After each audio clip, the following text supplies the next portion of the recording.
Halo pemirsa, apa kabar Anda hari ini? Senang sekali Selvolia kembali menjumpai Anda dalam berita Kaltim hari ini.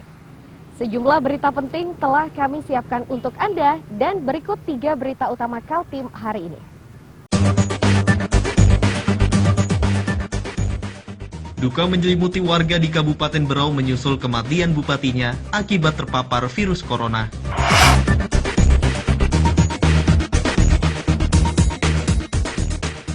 Akibat COVID-19, pemerintah Kota Samarinda menutup sementara aktivitas kafe dan resto di kawasan Citra Niaga dan tepian Mahakam.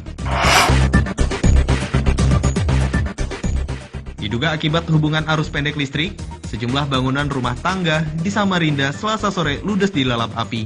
Tidak ada korban jiwa.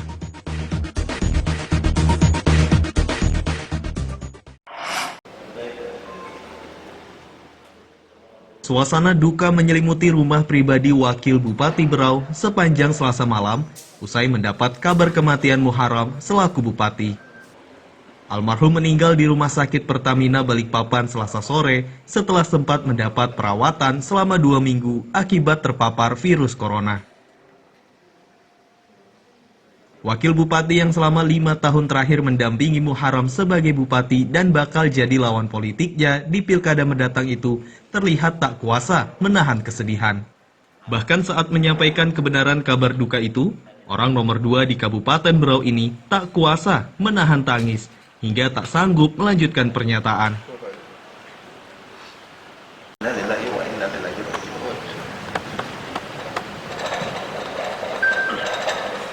Secara resmi kami membuka Muharram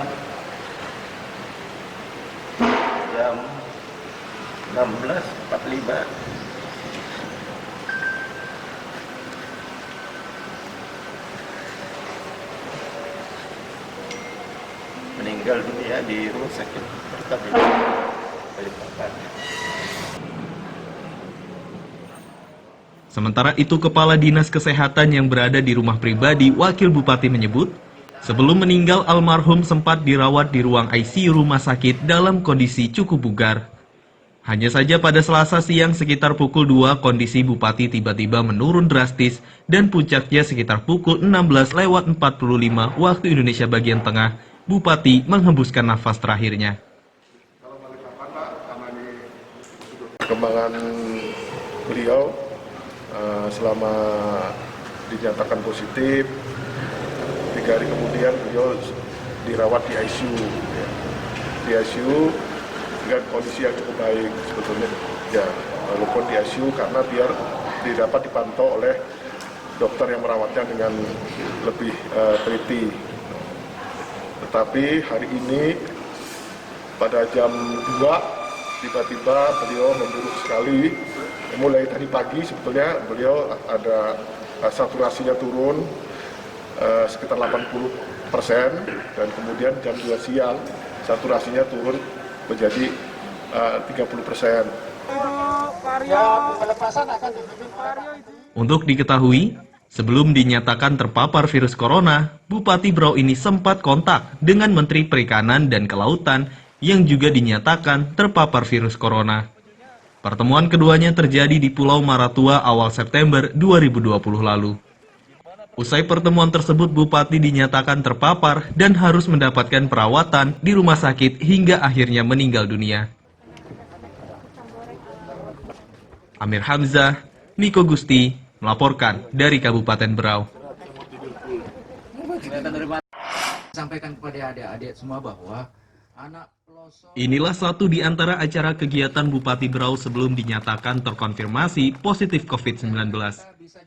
Acara yang dihadiri oleh Menteri Kelautan dan Perikanan itu digelar di Pulau Maratua awal September 2020. Sementara hasil positif itu terungkap setelah Bupati melakukan pemeriksaan kesehatan di Rumah Sakit Umum Kanujoso, Jatiwibowo, Balikpapan. Kesedihan warga masyarakat Berau sempat terobati saat Bupati menyatakan jika kondisinya mulai membaik. Dalam pernyataan tersebut, Bupati sempat menyampaikan ucapan terima kasih pada seluruh warga dan berbagai pihak yang ikut mendoakannya. Bahkan sebelumnya Bupati juga meminta seluruh warga untuk mentaati protokol kesehatan agar terhindar dari wabah COVID-19. tahun. Dan tadi saya tanya Pak, berapa makan ikan sehari? Kabupaten Berau itu di atas rata-rata Pak, sekarang posisinya di 61 kg per kapita. Bismillahirrahmanirrahim. Assalamualaikum warahmatullahi wabarakatuh. Alhamdulillah, setelah saya menjalani pengobatan secara intens di rumah sakit Pertamina Balikpapan kurang lebih 1 hari 1 malam, saya merasakan alhamdulillah semakin membaik. Untuk itu pada kesempatan ini saya atas nama pribadi dan seluruh keluarga menyampaikan penghargaan dan ucapan terima kasih kepada semua pihak yang telah mensupport, memberi semangat, mendoakan, kurang dari Bapak Wali Kota Balikpapan, pimpinan DPD Kaltim, Bapak Dandim, dan semua masyarakat yang tak bisa saya sebutkan satu persatu. Hanya saja pernyataan tersebut ternyata menjadi akhir perjuangannya melawan wabah tersebut. Kini, warga harus kehilangan bupati yang selama hampir 5 tahun terakhir memimpin Kabupaten Berau. Amir Hamzah melaporkan dari Kabupaten Berau.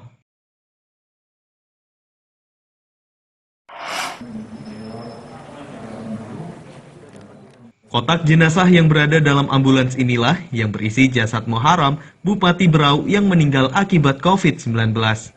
Sebelum dimakamkan, jasad tersebut akan dilepas oleh Wali Kota Balikpapan dari Rumah Sakit Pertamina menuju ke pemakaman. Untuk proses pemakaman terhadap jasad Bupati Berau ini terpaksa dimakamkan di Balikpapan. Hal itu dilakukan untuk menghindari berbagai kemungkinan terkait wabah virus corona. Meski begitu, pihak keluarga cukup ikhlas lantaran mendapat janji dari pemerintah jika jasad bupati ini bisa dipindahkan beberapa bulan kemudian. Hasil komunikasi dengan keluarga gimana Pak? Ya, saya melaporkan tadi kepada Pak Gubernur, kepada Sekda Provinsi, dan awalnya keluarga ingin dimakamkan beliau di Tanjung Redap, Berau, tapi atas pertimbangan protokol kesehatan dan waktu perjalanan, keluarga mengizinkan dan mengiyakan dimakamkan di Balikpapan di kilometer 15. Setelah 3 bulan atau 6 bulan baru nanti dipindahkan ke Berau. Kan ibu juga sempat terpapar COVID, gimana kondisi ibu? Ibu alhamdulillah sehat. Alhamdulillah sehat. Tapi udah dikabarin sejak awal? Sudah Pak? Sudah dikabarin ibu? Sudah dikabarin yang kena COVID semua. Iya. Karena kan ibu juga kan mendampingi beliau. Iya. Jadi ibu yang ngingetin makan, ibu yang ngingetin makan obat segala macam. Kondisinya ibu stabil kan? Kalau sekarang alhamdulillah stabil. Usai proses pelepasan yang dilakukan Wali Kota Balikpapan dengan didampingi Komandan Kodim dan Kapolresta Balikpapan, jasad Bupati Berau ini dibawa menuju ke pemakaman umum di kilometer 15 Karangjoang, Balikpapan Utara. Amir Hamzah, Muhammad Idris melaporkan dari Balikpapan.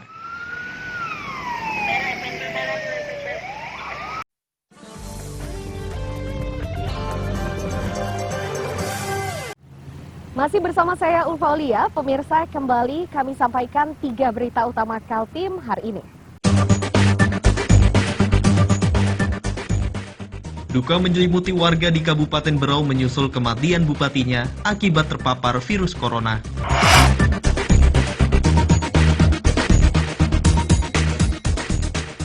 Akibat COVID-19, pemerintah Kota Samarinda menutup sementara aktivitas kafe dan resto di kawasan Citra Niaga dan tepian Mahakam.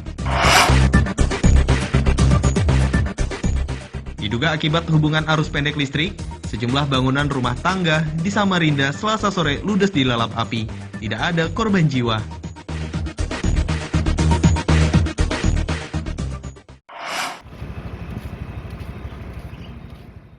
Kawasan pusat niaga dan oleh-oleh khas Samarinda bernama Citra Niaga di Samarinda ini kini jadi lokasi paling digemari anak muda untuk ngopi.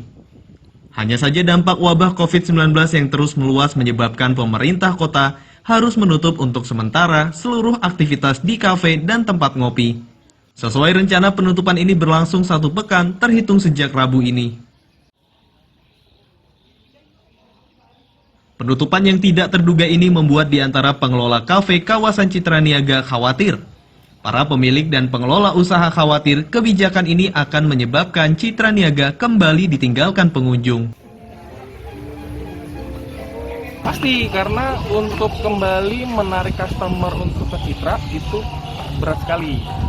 Saya sendiri dari Kopi Sajid kan salah satu ya, kedai yang pertama kali buka nih. Nah, itu proses untuk narik customer untuk kembali ke Citra, meramaikan Citra itu susah sekali. Paling tidak perlu waktu 2 bulan untuk normal lagi. Menanggapi keresahan pengelola usaha Citra Niaga, pemerintah kota melalui Satpol PP menegaskan jika pemilik usaha tetap bisa menjalankan usaha. Hanya saja tidak dilakukan secara terbuka, namun dengan sistem daring atau pesan antar. Hari Rabu langsung kami tutup total, langsung hari Rabu itu. Nggak ada penjualan apa-apa lagi sudah. Kan kita pasang spanduk nanti. Seminggu ya nggak salah. Itu nanti berarti setiap hari dijaga terus Pak, 2 tempat itu? Iya, Pagi sore. dijaga. Dijaga. Yang jelas kan dari sore itu dijaga. Kalau misalnya ada ketahuan kita angkut kayak biasa, kita angkut ke sini. Tetapi misalnya dia berjualan tetapi tidak dine-in, gimana Pak? Maksudnya tidak take away doang, dia buka dapurnya doang, tapi bisa menutup dan orang beli layanan pesan antar doang. Gitu. Kalau pesan antar sih boleh aja, makanya yang kita sarankan memang. Selain Citra Niaga, penutupan serupa juga dilakukan di kawasan tepian Mahakam, tepatnya di depan kantor Gubernur Kaltim, Jalan Gajah Mada, Samarinda. Diharapkan upaya ini mampu mengurangi penyebaran wabah COVID-19 yang terus meningkat di Samarinda. Amir Hamzah dan tim liputan melaporkan dari Samarinda.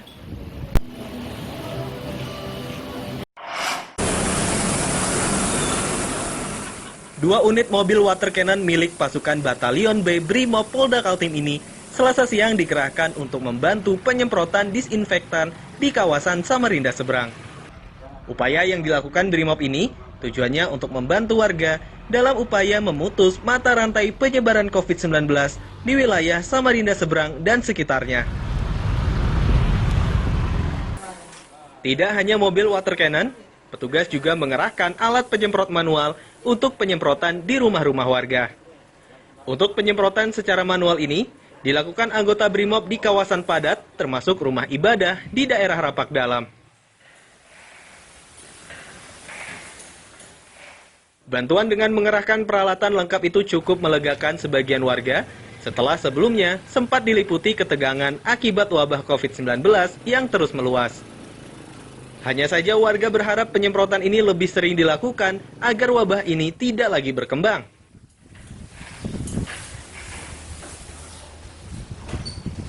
Kami di kampung kami ini ada terindikasi masalah COVID ini. Jadi terima kasih sekali dengan kepedulian Bapak Brimob mengadakan penyemprotan di kampung kami, Pak.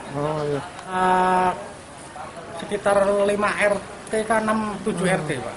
Jadi sangat luas sekali, Pak. Jadi ini sebagian dari tempat kami ini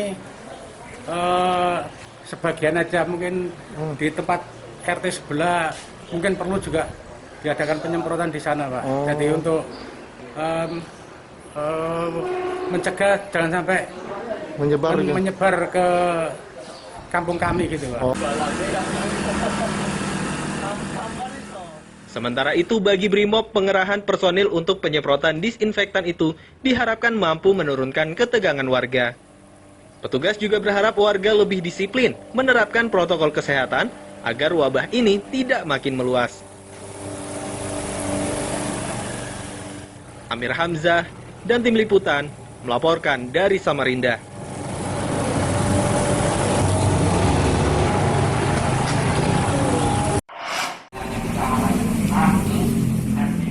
Tim gabungan bersama Kecamatan Samarinda Ulu bersama Satpol PP TNI, dan Polri Senin malam mendatangi sejumlah tempat hiburan malam, warung makan, termasuk restoran. Tujuan petugas yakni untuk memastikan pengunjung sudah menaati protokol kesehatan, terutama pengenaan masker dan jaga jarak.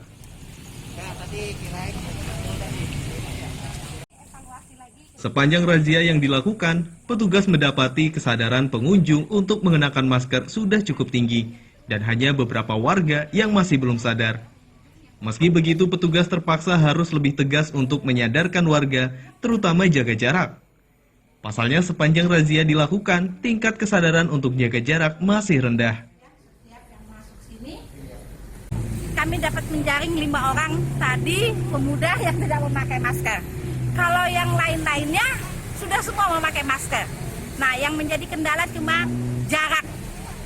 Ini yang belum dilaksanakan. Rata-rata itu sudah setiap kafe mengatur jarak yang sulit untuk dilaksanakan. Kalau pemakaian masker hampir sudah 95% sudah memakai masker kita dan menyiapkan untuk tempat cuci tangan. Kalau untuk penanggulangannya sih ya seperti protokol yang diperintahkan oleh pemerintah, Mas. Ya kayak cuci tangan, bermasker, itu aja sih, sama jaga jarak. Selanjutnya enggak. Oke.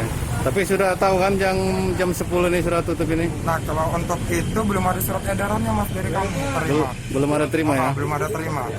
Oke. Semakin tingginya kesadaran warga untuk mentaati protokol kesehatan ini, diharapkan akan mampu menurunkan angka penyebaran wabah COVID-19 yang hingga hari ini masih tinggi. Amir Hamzah, Diki Zulkarnain, melaporkan dari Samarinda.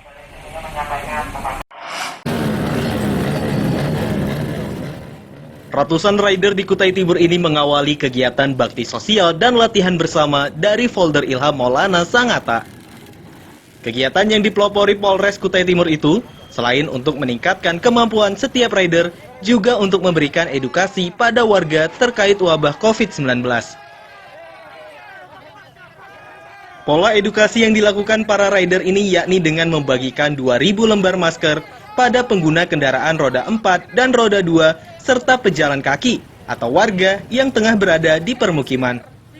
Selain itu, para rider juga melakukan bakti sosial di rumah ibadah serta pembagian sembako pada warga yang terdampak COVID-19. Nanti rekan-rekan komunitas akan membagikan masker kepada masyarakat di jalan, di simpang pendidikan, ya, kemudian di pedalaman juga sampai di Teluk Lombok, ya. Nanti masyarakat yang belum biasa menggunakan masker di pedalaman yang belum tidak terjangkau oleh kendaraan, yang biasa-biasa teman-teman dari komunitas trail ini siap ya untuk mensosialisasikan dan mensupport untuk tim bermasker. Pembangunan tempat ibadah. Dilibatkannya para rider untuk mendukung edukasi protokol kesehatan ini dikarenakan kendaraan tersebut mampu menjangkau hingga ke pelosok desa. Kita start di folder, melewati di depan folder kita masuk, nanti di zonanya ada 1, 2, 3, 4, dan 5, dan 6. Kalau zona paling favorit ini adalah zona 4, itu letaknya di bambu-bambu. Ya. Kegiatan hari ini kita mengedukasi masyarakat, baik di perkotaan maupun di tempat yang jalan yang kita lintasi.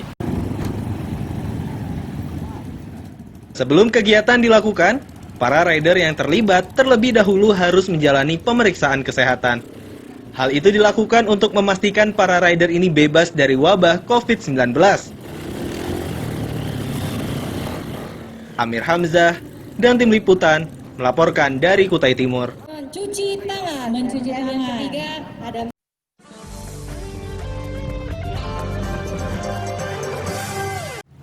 Masih bersama saya Ulfa Olia, pemirsa, kembali kami sampaikan 3 berita utama Kaltim hari ini. Duka menyelimuti warga di Kabupaten Berau menyusul kematian bupatinya akibat terpapar virus corona.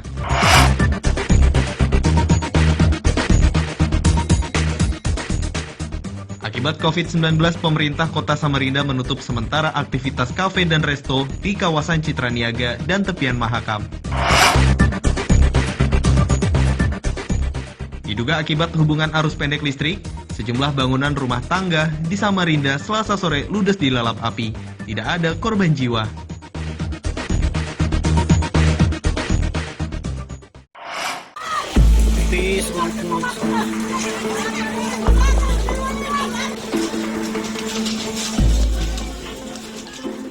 Kobaran api yang membakar bangunan rumah di Jalan Abdul Wahab Syarani, Gang 3B, Samarinda Ulu, pada Selasa sore ini dengan cepat membesar hingga membuat warga di kawasan tersebut diliputi kepanikan.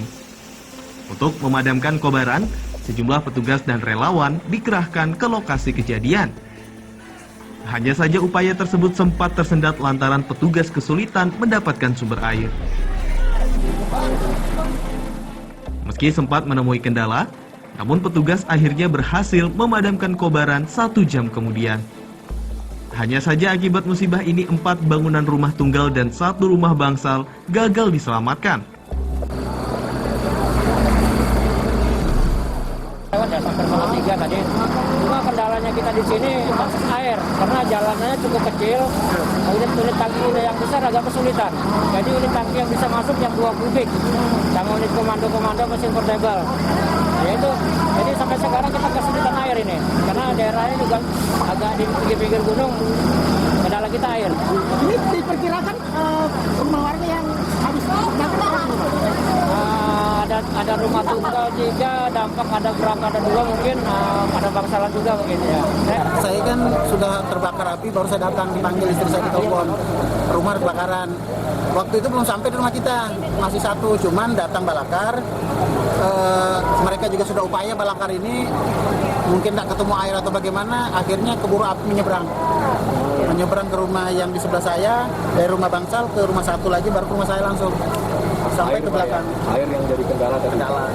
Mereka sudah upaya, balakar sudah luar biasa juga tadi. Balakar pertama untuk balakar kita relawan.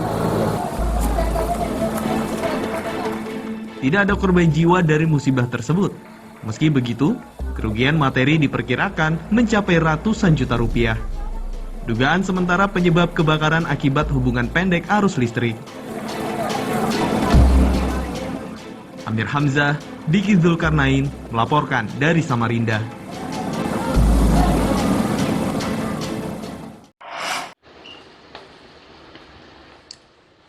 MD, pria yang berusia belasan tahun dan masih berstatus pelajar di salah satu sekolah kejuruan di Samarinda ini, terpaksa harus berurusan dengan aparat kepolisian. Pelaku ditangkap akibat terlibat perdagangan daun ganja kering. Ironisnya barang haram tersebut diedarkan pelaku ke kalangan pelajar dan mahasiswa.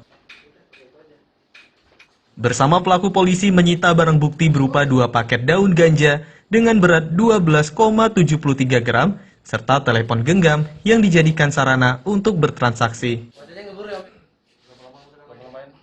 Pengungkapan bisnis terlarang yang sudah dilakukan pelaku selama 2 tahun itu terjadi saat polisi mengembangkan kasus pencurian sepeda motor di kawasan Jalan Juanda, Samarinda Ulu. Pelaku yang saat itu berada di lokasi kejadian bersama seorang rekannya dicurigai polisi lantaran gerak-geriknya mencurigakan. Saat dilakukan penggeledahan akhirnya ditemukan barang bukti tersebut, sedangkan rekan pelaku berhasil kabur. Pelaku masih pelajar menjual ganja. Kami amankan pada hari Minggu, tanggal 20 September pukul 03.00 WITA, yang pada awalnya berawal dari penyidikan anggota, melakukan penyidikan curamor. Pada saat ditemui sepeda motor, ternyata pelaku ini mencurigakan dan kita stop, dan ternyata pelaku pelajar ini membawa ganja dengan berat 11,16, ini barang buktinya, 11,16 gram, satu lagi 1,57 gram, kita jadikan sampel, dan salah satu barang buktinya barang bukti Oppo sejenis buah HP. Kini untuk mempertanggungjawabkan perbuatannya, pelaku yang sudah ditetapkan sebagai tersangka itu terjerat pasal 111 tentang narkotika dengan ancaman pidana maksimal 12 tahun penjara. Amir Hamzah, Mas Hardiansyah melaporkan dari Samarinda.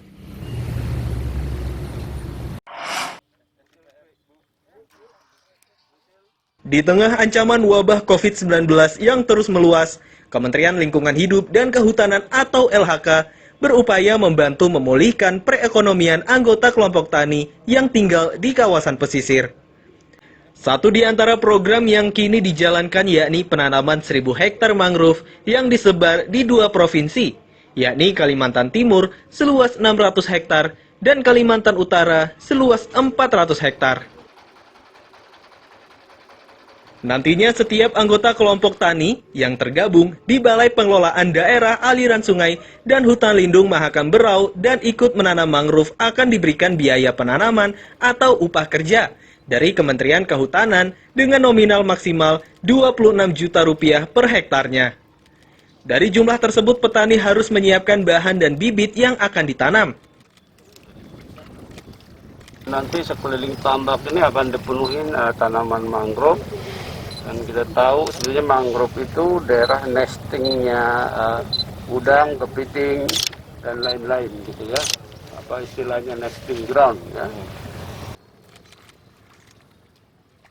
Sementara itu Balai Pengelolaan Daerah Aliran Sungai dan Hutan Lindung atau BPDAS-HL Mahakam Berau memperkirakan jumlah petani yang terserap di program ini mencapai 1.100 orang. Diharapkan target ini tercukupi agar ekonomi petani tetap stabil di masa pandemi COVID-19. BPDAS Mahakam Berau ditugasin Ibu Menteri KLHK untuk proyek padat karya penanaman mangrove seluas 1.000 hektar yang terperinci di Kalimantan Timur 600 hektar, di Kalimantan Utara 400 hektar. Yang melibatkan kelompok tani binaan dari KLHK. Ya ini jadi nanti setiap masyarakat 1 orang bekerja dan setelah bekerja langsung dibayar. Selain untuk membantu ekonomi petani, program yang dijalankan Kementerian Lingkungan Hidup dan Kehutanan ini pun bertujuan untuk memulihkan kondisi lahan kritis di kawasan pesisir yang luasnya mencapai 637.000 hektar dari total luasan 3.311.000 hektar di seluruh Indonesia. Amir Hamzah melaporkan dari Samarinda.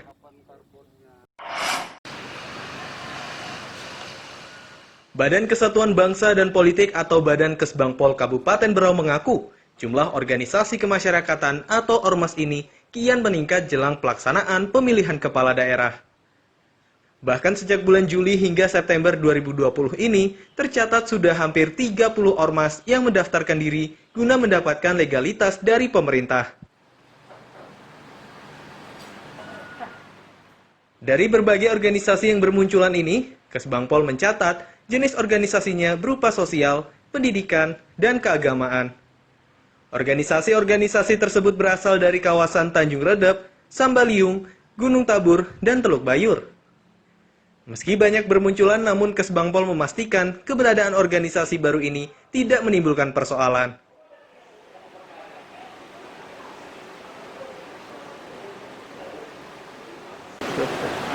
Terkait dengan hubungannya dengan pilkada, sejauh ini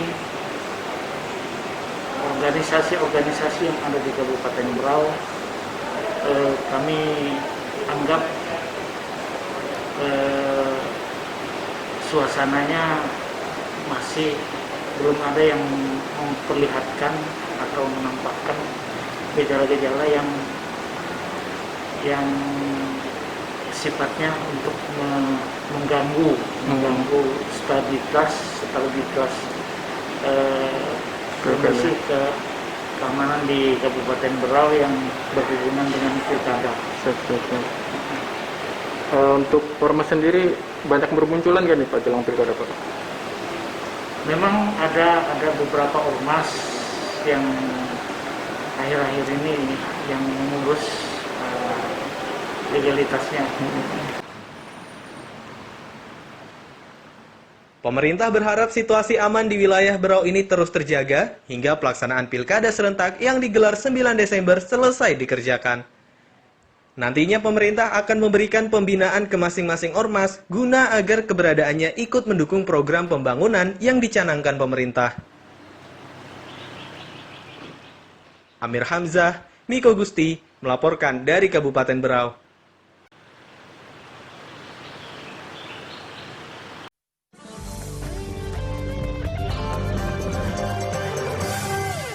Pemirsa, berita tadi sekaligus menutup perjumpaan kita kali ini.